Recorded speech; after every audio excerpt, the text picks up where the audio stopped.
What's up? I'm Anthony. Really awkward line. And I'm Hannah. Welcome to the show.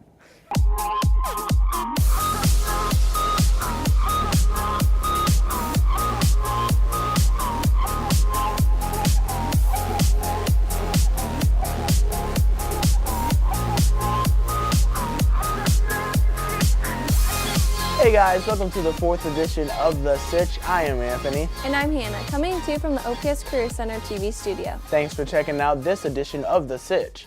Hannah, it's that time again where animated hearts just randomly fly around the room. And cheesy heart music plays in the background.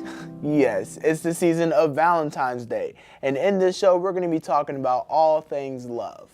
Now, the cost of Valentine's Day date and some Valentine's Day humor will eventually come up. And even a little Valentine's Day trivia.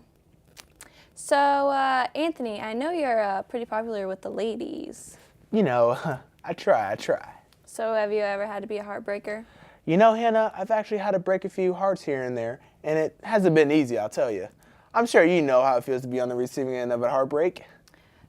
Yeah, whatever, Anthony. I think what you really need is some advice from me, so sit back and watch.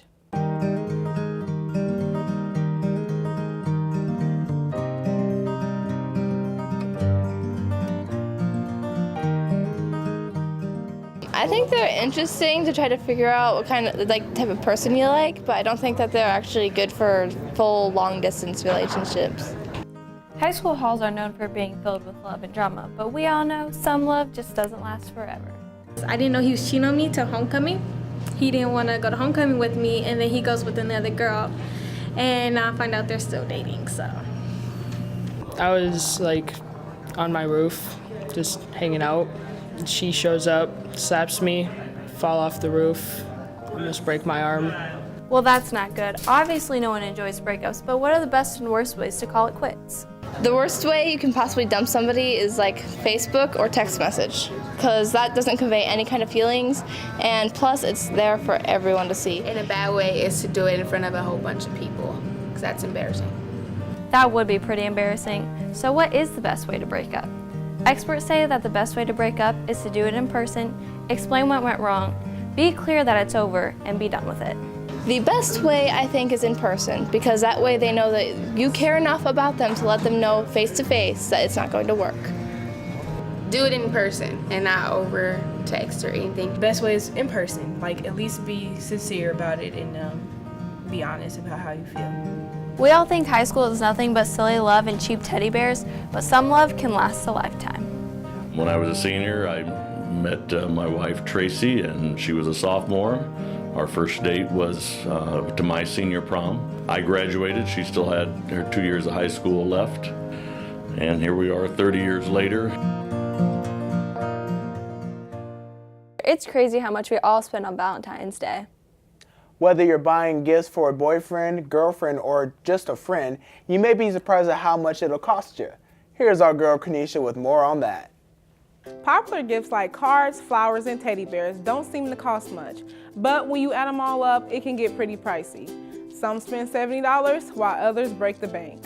I personally would spend the most on somebody that I truly love would probably be $70. On average, maybe $150. If I really want to go out, it's probably $300. Does that sound like a lot? Well, we did some checking around on common Valentine's Day gifts to see what a date may cost. A lot of people start off with a teddy bear as a gift. On the lower end, teddy bears I found will run you about $14, but a lot of them are around 20 bucks. I personally do not like teddy bears, but I mean some girls do. I just think that there's other things you can get for that person that are better than teddy bears. Only if they really have a symbolic meaning to it. The reason I'm giving you the teddy bear is because of this and this, and I always want you to remember me by this. That's the only reason I would get it besides that. Okay, so maybe teddy bears aren't the ideal gift. In that case, you could buy a box of chocolates, which will cost you anywhere from $5 to $30. Then there are flowers. A bouquet of roses can be around $50, but a single rose can be as little as $3. Don't forget a Valentine's Day card, which is another few bucks. I do believe they should get them flowers, but I also think that Valentine's shouldn't be the only day for you to spoil your girlfriend or boyfriend. I think you should do it at least once every month. Now, if you decide you want to go on a dinner date, it won't be cheap. I took a look at a popular Old Market restaurant menu. I started off with hummus as an appetizer, a dinner of jambalaya, and chocolate cake for dessert. With tax and tip, this bill comes up to $72. And that's not unusual because according to the National Retail Federation, the average person will spend $72 on a dinner date. Now throw in a movie for two, snacks, and you're talking another $30. All in all, factoring in teddy bears, $14, chocolates, $10, roses, $50, Valentine's Day card, $3, dinner, $72, movie date, $30. The total cost of a Valentine's Day date will come to a total of $179. That's a lot of money, but you don't have to buy all of this. Can you really put a price on love? No, if you really love someone, their economic status or financial status or whatever doesn't really matter to you. It's just who they are. The thing about Valentine's Day, it's really not about how much you spend on somebody, it's about what you're doing together. I don't think it should be a thing. You should appreciate someone every day instead of just the days, just one day that they designate to spend money on them. Unconditional love, there's no price to it.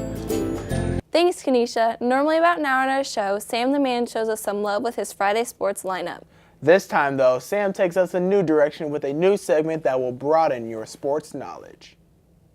Hello and welcome to a new segment to the Sitch. This year, I'm your sportsman Sam with This Week in Sports History. In this segment, I will pick one major event that happened this week in sports. On Tuesday, February 2nd, in 1892, the longest and most brutal boxing match under modern rules took place. In 77 rounds in Naoki, Illinois, between Henry Sharp and Frank Crosby. Lasted 5 hours and 5 minutes. Sharp and Crosby's epic battle of 1892. The fight was eventually won by the exhausted Sharp, one round after both fighters had been knocked to the mat. It ended as Crosby hit his head falling once again, allowing him for the grateful Sharp to finish him off. Both fighters outlasted the referee. For the record, the referee was taking sips of whiskey during the fight to treat a cold. Sharp won the $500 fight for his troubles, but was hit with an 11-month jail sentence for violating prize fighting code. That is This Week in Sports History. See you guys next time. 5.5 hours of fighting? Must have been fighting over a girl. Well, Anthony, we're all worth fighting for, am I right? Yeah. Okay, well, there's no fight in the weather. Winter is here in a big way. Let's check in with Carter to see how this week leading into Valentine's Day is shaping up.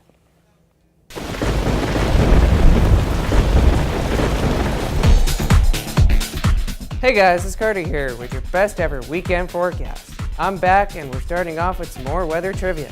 Question for today is, octa is a unit of measurement of what? The answer's coming up after your forecast. Friday, we'll have a high of 28 and a low of 20 with a chance of snow. Saturday, we'll have a high of 24 and a low of 10, but it'll be cold that day.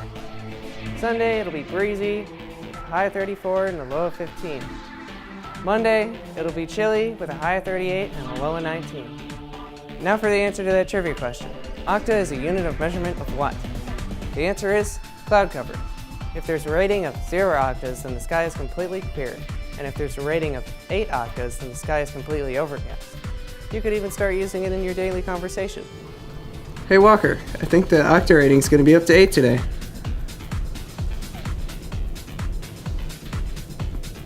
What? And now I know the ladies are going to love this one. Try not to get overwhelmed by my beauty. I know it's hard. Roses are red, violets are blue. Sugar is sweet, and I'll send it back to you. Thanks, Carter. Sounds like the cold is here to stay for just a little while. Which means that it's time to grab that scarf. The question is, do you know how to wear it? Fear not, we're about to show you how in this contribution to the Sitch from a trio of first-year digital video students. Hola, I'm Virgin. Bonjour, I'm Naomi. Hello, I'm Kaylee. And welcome to our 60 Seconds Fashion Updates. This time we are talking about scarves and different ways to tie them. Before we start, did you know that scarves came from ancient Rome? Really? I thought they only came in style in the 20th century.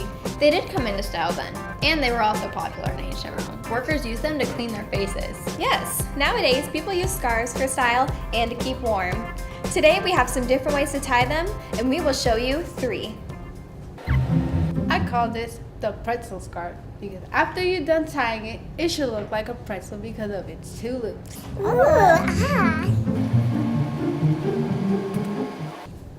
I call this the waterfall. It is simple and it keeps you warm.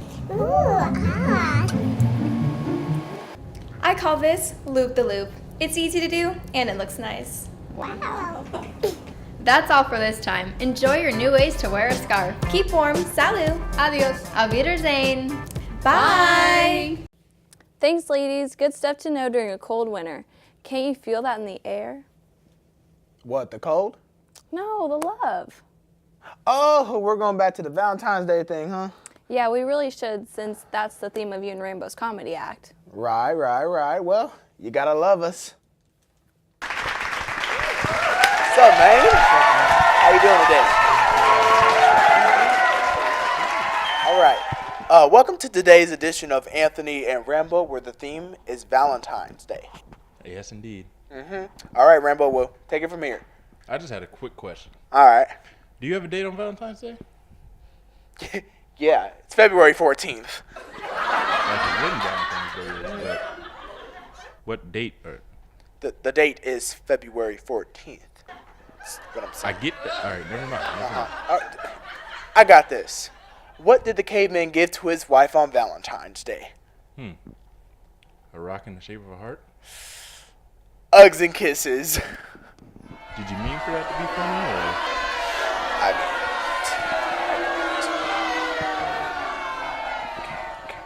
what did the light bulb say to the switch? I don't know, like run the electricity through me or something. I don't know what. No. You turned me on. That works, all right. What did one snake say to the other snake? Give me a little hiss. Well, almost. It's a give me a little hug and a hiss, honey boo boo. That's what the snake said. Yeah. What did the girl squirrel say to the boy squirrel? I don't know. Like maybe who can run faster? I don't know. What? Why would you go to running? I don't know. You never know. What's up? It's Valentine's Day. I'm nuts for you. Oh, it's nuts for you. She's nuts for you.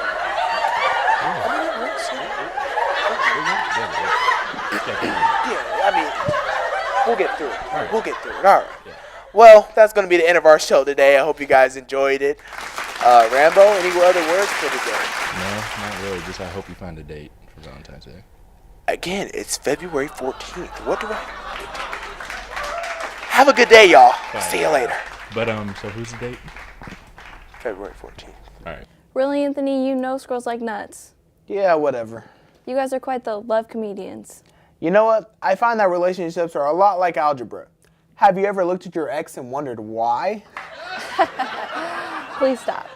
Now, that's the end of our show. Remember to follow us on Twitter at the CC Sitch. Happy Valentine's Day, everyone. And for all the single people out there, happy Independence Day. Oh my goodness, please stop.